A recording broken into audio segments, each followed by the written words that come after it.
Hey everyone, Eggman here with another video, and today we have another opinion piece. I made a video a couple of weeks ago going over my thoughts of Sakazuki at the end of OPO5, going into OPO6, and also just kind of conflating it with like Moria and just black in general going into OPO6. And I had a lot of people wanting me to make one of the pretty much same video going over yellow. So that's what this video is. And real quick, this is again an opinion piece. I try not to do as many of these. I usually try to just do like tournament reports and more just kind of going over data specifically, but the purpose of this is to kind of reflect on some data of us in OPO5 for the English format, as well as some early looks into the OPO6 format in Japan, even though we will have a different format if the restriction list hits us early, which I think it will.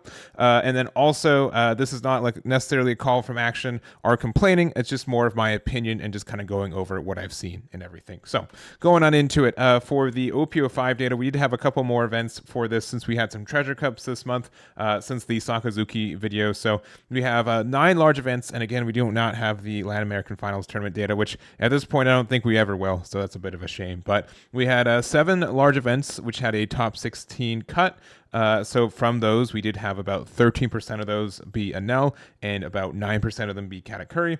And for the 264 top cut events, we do have 15% Anel of 19 of 128 and about 10% Katakuri. So as we see, it's about 25% of the meta are one of these two. So 25 of the meta being one color, I don't think is terribly bad if you look at it like that. And then also from the tournament win side, Anel and Katakuri have gone 3 wins. So nothing, Anel winning the Card Fest finals here in North America, Katakuri winning the PPG event earlier this month, and that's kind of just what this is looking like. So honestly, from this kind of point of view, I don't think like Anel or a Katakuri either single-handedly or combined are really topping that much, are making that much of a top 16 finish. And if we go into the kind of event breakdown, at least leader meta breakdown, I had 6 events of the 9 have an approximate leader breakdown for it, and about 18% of players are playing Anel, and about 15% of players are playing Katakuri. So and generally what that means is about a third of the field is yellow, and of that third, only about 25% of it is topping. So not a super great conversion rate either. Not a lot of people, it's a good amount of people who are playing the deck, but not enough to kind of reflect that into these top cut breakdowns that much. So a little bit even, nothing too terrible or swingy that way, but definitely on like the lower end for that. So I think that's something telling that the deck is not necessarily broken consistently, but it is something that is around in this meta, and it's difficult to know with a deck that I think is associated with more RNG or luck than usual, that it's something that some players is going to have everything they need all the time and they're going to have a really good day with one of these decks, but by and large, the other 70 people playing it will not have that kind of luck kind of thing. So I think that's something that's impactful and different for yellow compared to other decks and other colors in this game. So, and then we are getting some new OPO6 cards. So real quick, some of the big ones I think for this Onami. I think this card is pretty ridiculous. We'll talk about it in a little bit later. Yellow also gets their first 0 cost event. So every other color has one of these. So you use this event for free, and then you're able to trash a card and get plus 3k. So this is a 2k counter that turns like something without counter into a 1k, which is quite nice. Then also trigger, it has if you have 0 life cards, put the top card of your deck to your life pile, then trash 1 card from your hand. So essentially it's like an Anel effect on a trigger. If it's anywhere else in your life, you do not get to use the effect for it, but it's still very good. It just means like it's really good on defense. It's also Sky Island, so it's searchable from Shura, and has some really good synergies. And then we have Reject. This card's dumb. I don't know why they printed this card. I think this card is like a mistake in a lot of ways. It's super swingy. It's either gets to KO a 5 cost, which is fine, but if your opponent has 1 life, you get to just deal 1 damage to them unconditionally, then add the top card of your own life to your hand, which is kind of silly. It means that you can kind of set up your own life. It means that you got like a 4 cost rush in for damage for free. It does still trigger effects in life if you hit 1 from it, since it's not trashed, but man, this is a silly card, and it still has a trigger. You still get to draw a card on it, so even if it's like stuck in your life at the end, it's not even dead. So I think that's kind of a weird card. Like this, I see this card printed, and a lot of you guys, if you're not aware that yellow can pull this, rabbit out of the hat, it's very very strong. And then there's also like this new OPO6 Wano stuff. Specifically, it's supposed to work with the Yamato leader, but obviously all of it's pretty open ended. The big cards are Kiku Nojo, and we have Gadatsu kind of hiding there behind it because now we have this weird mini game where it's like, all right, do I want to go down to 3 or less life so my 4 drops are protected from Gadatsu? Or do I want to stay at 4 or higher life to make sure that they don't get Kiku Nojo from their life for free, or they don't, you're not really inclined to play it because they don't get the on KO effect. So generally, it's a really unfun game to play in the mid game because of just the one you can always lose if they have both copies, and it's just like really terrifying. So and we'll talk about it later too, but yellow's kind of approaching this thing where they have so many effects based on your opponent having a lot of life or a little bit of life that they can kind of mix and match them, and so there's not really a way to play around everything, and you have to make these decisions on what you play around, and that makes it really difficult in my mind too.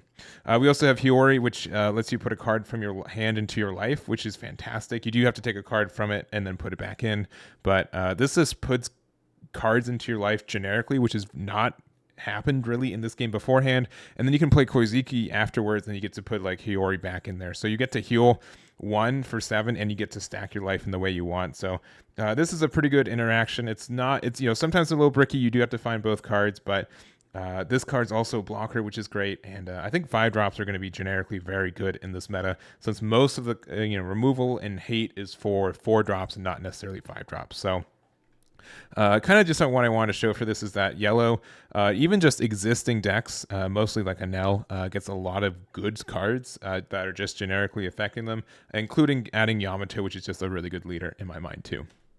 So looking at the results in Asia, and again, this is when we get the restriction list, which I'm going to assume that's going to be announced at the beginning of March at the Card Fest, and then it's going to be, it's going to affect us going into OPO6. That might be wrong. It might be into OPO7, but we'll see what that looks like. But honestly, I think that yellow is in a really okay spot as well, because you'll see that Yamato did win the first 2 events, though I will probably say that that's people just not knowing how to play against the leader. It is pretty different, and it is something that I think you have to approach differently in a matchup wise, but once you kind of figure it out, it does become a little bit more manageable.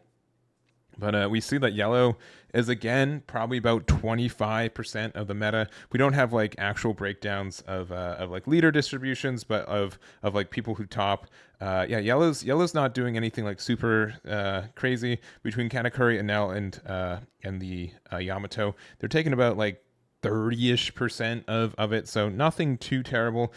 We do see like obviously Moria and Sakazuki taking 50% combined for him, which might be a little bit more troublesome. But I also, by the way, shout out to Noah for putting together this information. I'll link their video in the description too if you guys want to check out their opinion and just all the data they've collected on the OPO6. And again, I really do appreciate him combining all this information and letting me use it as well. So that's kind of just what I wanted to go over for like just the event breakdown. So generically, I think that it's in a really weird case where yellow doesn't convert, I think, really efficiently compared to a lot of other colors and a lot of other decks that are being played right now.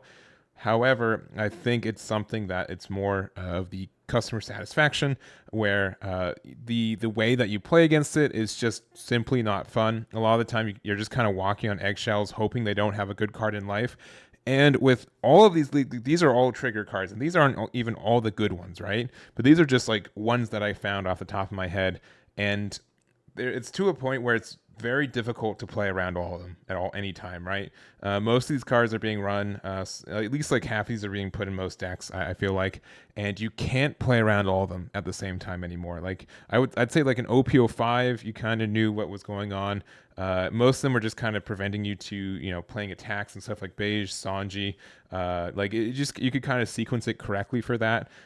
There's kind of like this weird 50-50 where if you had a 4 cost 5k and like a 7 cost 7k, what do you attack with first, right? Do you attack with the 4 cost? thinking that it's going to get thunderbolted, or you're going to attack with the 7 cost thinking that it's going to get hit by beige. Like that was like a weird 50-50, but now you have like more of them. Like Onami is like a really good card, and we have more blockers, and we have honestly just like with the new line of Wano stuff, more things that just play off life for free. And then also just like the more events that like heal you on hit feel pretty bad too. So honestly, I think something does need to get hit with yellow, but it's a little bit tricky to know what it is. I'll show you some cards that are on my mind. Again, we do have a restriction list announcement coming in the first weekend of March at Cardfest in Japan. So I'm going to probably make a video going over my guesses for that too. I do have a form in the description if you guys want to fill it out of just where you guys think needs to hit, if anything at all. But it's pretty clear to me that like it's in like a really weird spot, because when you lose, you just feel like it's not your fault, or you just get more like your opponent just got luckier. And even if it's not broken inherently, because I will say, like, based on the stats that I'm seeing, yellow's not overperforming. I think it's like even just performing well for what it is, but it's a deck that's kind of, it wins in some like an unfair or just like an uninteractive time at times, where it's just kind of rough. And I see and I understand why people have an unfun time playing against it. And you know, the whole is, should something be banned because it's unfun or not in something that you're trying to be competitive in? That's a whole different discussion, but that's just kind of where it is at in my mind. So a couple quick cards I want to talk about. These are mostly the ones that I see people talk about the most. There are many others, but these are just kind of the ones I want to talk about, and if there's any idea of how to fix it or anything from that. All right, first, Enel, the leader itself. I think the heal effect for this guy is pretty nasty, right? Especially since, like, I remember when this was first announced, people were like, "Oh, 4 life, that's way too low. There's no way that this is going to be a competitive leader, right? It's a monocolor leader with 4 life. What are they thinking, right?"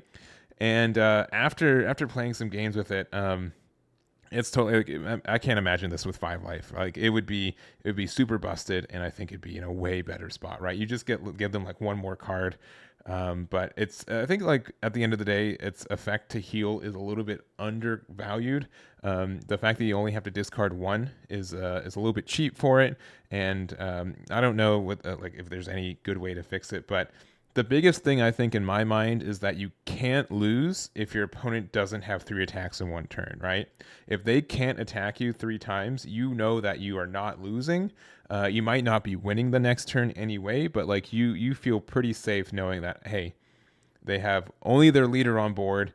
There's no way for me to lose, right? In most situations, in most matchups, just inherently based on how you heal your life, and there's just not numbers that get there. So I think that's something that's really devastating. There's so many times where I try to set up, 3 attacks, and then like I get stopped by a Sanji, a Brûlé, a Beige, an Onami in some cases, right? Like, because of the thing where like you get 2 shots to get something with disruption that then make it immediately that you're not losing that turn is silly, right? Because you could also now hit 200 million volts. You can hit the new 0 cost event. That's like 20 cards that you can hit off too that just prevent you from losing in a spot that you are barely losing, right? So I don't know. It seems like it's a problem that's running around and running wild every time we get new cards, and I can see that something like this would be impacting card design moving forward too. So I don't know. I don't know if it needs to get hit now or if it will at all, but it's just something that after playing it a lot and as and against, it's really punishing to not be able to set up a board against this deck, and then you just can't beat it. So anyways, that's kind of my thoughts with Enel quickly on that one. Beige. This is probably the most hated card in the game. Pretty close. It is. I've literally seen it win tournaments or win matches or help someone surpass to the next round or something like that.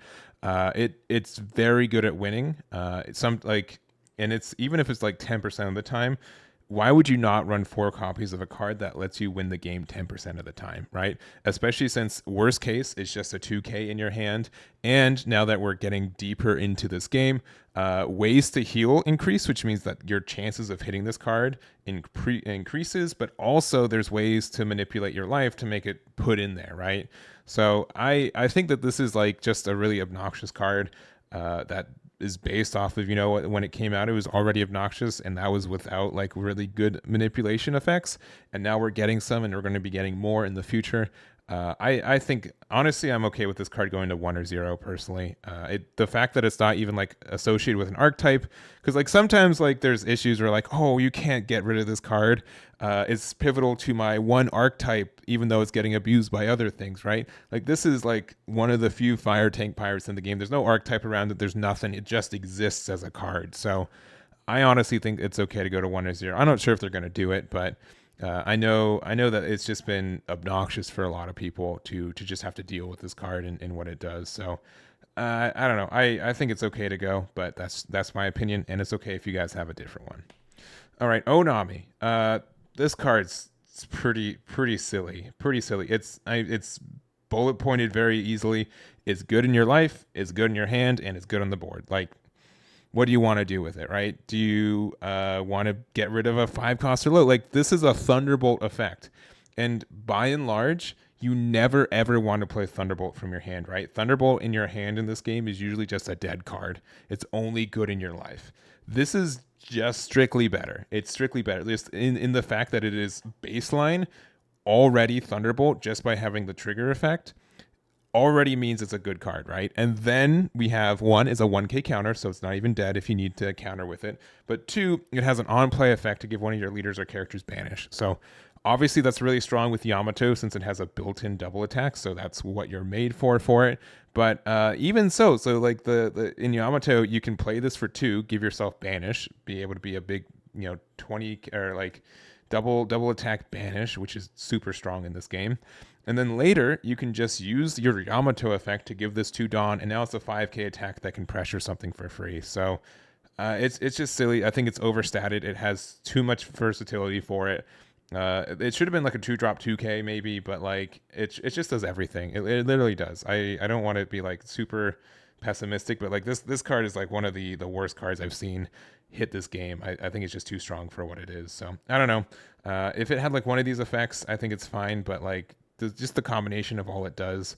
Luckily it's not a Wano. If this card was a Wano card, I would 100% say it needs to be banned, but I don't know what they're going to do with it. Maybe, I don't know. It's just so good. It's just so good in so many decks. Why would you not run this card in yellow? It's just such a staple now that I feel like they can get away with a lot more pressure just because this card exists. So I don't know. I think this could go to 1 or 0. I don't think they're going to do it because it literally just got released in OPO6, but I think it is a really, really good card. All right, Amaru. I honestly do not have as big of a problem with this card. I know a lot of people don't like Amaru and don't like Houndblaze either. I think Houndblaze is probably like a little bit of the better card between the two, but it is soft restricted to Sakazuki as it is. But Amaru is pretty great still. Being able to get around blockers going for game is good. Even if you have 2 or more life, you can still like up convert, like use 2 Dawn to get 3 Dawn worth of power. So that's still great. And then also it's just a really good trigger in life too. Like as I said, like if you're at 1 life, your opponent has 3 attacks and they have to have all 3 of those go in to win the game. If you have the 200 volts Amaru, you just simply can't lose anymore, right? Like you just hit one of those. So again, if you have Amaru, if you have a way to like a beige, if you have a blocker, like there's so many things that could be in that life now that this Amaru like really stacks up and adds that to your advantage. So I don't know. I think it's a good card. It's not necessarily on my hit list, but I see people complain about this a lot that I didn't want to mention my thoughts about it. And I wouldn't be surprised if honestly either Houndblaze, Amaru, or both got hit to 1 copy, but I don't know if I'm not super advocating for that right now. All right, 10-drop Linlin. This is probably the most requested ban card I've seen in this card game. Maybe rivaling Whitebeard or Beige. Like those 3 are definitely like the 3 people will talk about the most. But this one in particular, I know a lot of people are like, I'm done with it. I want it out. And it's simply too strong, which is funny because like this is restricted to a leader, to a Big Mom Pirates. and all the other cards are not restricted at all, right? They're not even like soft restricted outside of Houndblaze, which isn't part of this video. But like this is just a card that was built to be like a boss monster for literally one deck, so that they could maybe build around it or make sure that maybe there weren't some synergies that they weren't intending when they printed it. And it is still really good. So I will say that you do need to be safe to play it. There's a lot of situations that if you play 10 drop Linlin, you probably lose the game. So you do, like most other 10 drops, have to make sure that you can afford to tap out on your Dawn and spend your entire turn doing this. But on the flip side, it does heal you once, so that already puts you into the more situations that are safer because of that. The fact that it also burns your opponent one is fantastic. So it just means like that, like a 2 life swing for paying 10 Dawn is great, but then you're also a 12k body, right? Like these are all things that we've known about it. And like most like 9 and 10 drops, 2 in a row is like really, really devastating. Specifically Linlin, I think it's just a game winner in a lot of spots. So I think that's important, and being able to chain them is something that I think a lot of people have like just say, oh man, like if they have another one, and just like the fact that like because this card exists, if Katakuri is like a good, like as it kind of shows, like 15-20% of the meta at times, hard control decks just can't exist, right? Like this is the card that breaks control decks, because if they're trying to control and be defensive and stuff, it doesn't matter. You played 2 of these Linlins, you lost 2 life, and now you have 2 12k bodies that one you probably can't even remove, and if you do, you probably spent too much energy or time or resources to do so in the first place. So it's just rough. I do know, like, as a card that costs the most in this card game, 10, it does kind of have an effect benefiting like how much you have to go for it, but it's just a little bit too much. So I know like some people say that it should be eroded to like only healing one or only dealing a damage, which I find is like fair. I don't think they're gonna do it,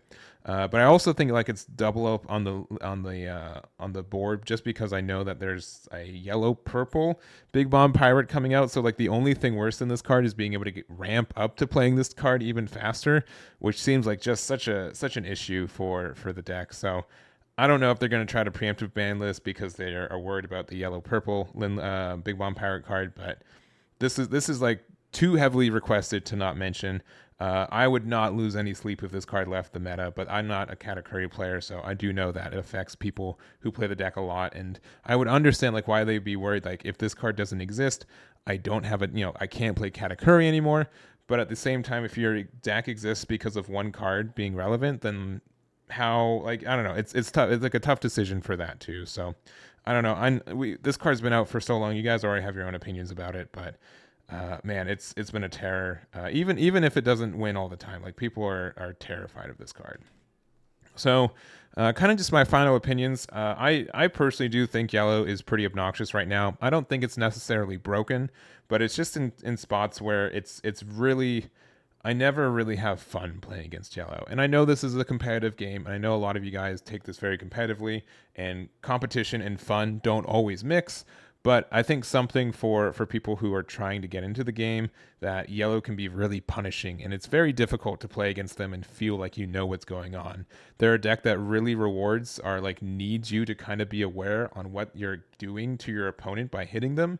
And as a newer player in the game, it feels terrible. I 100% agree on that. So I also think there's not even like a clean fix for it, right? It's just kind of an issue with a deck that's being based on like these triggers from life, and because of it, it's difficult to do anything unless there was a big sweeping change, because they're going to continue to make cards with triggers, right?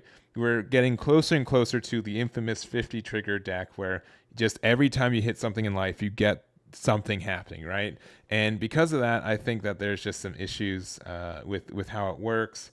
And I don't know. There's no clean fix though. I don't have any good solutions. I know like a band-aid fix would be what, just hitting some cards and making the card pool smaller.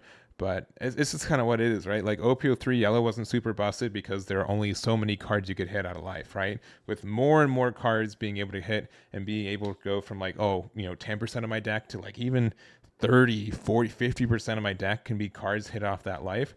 That means you get 2 or 3 free hits outside of even more heals that you get. And I think that's like a little bit of an issue at times too. So That's kind of how it is. Let me know what you guys are thinking. You probably already typed it in the comments, but I think yellow is kind of in a slippery slope where it can be kind of dangerous for again getting newer players in and just taking this game really competitive or serious at times when there's so much RNG, like too much RNG, right? I think RNG is needed to help change up matchups and stuff, but like specifically with like the rate that yellow's going, I think it's a little it is obnoxious and a little scary as well. So anyways, that's going to be it for me. I hope you guys enjoyed this video.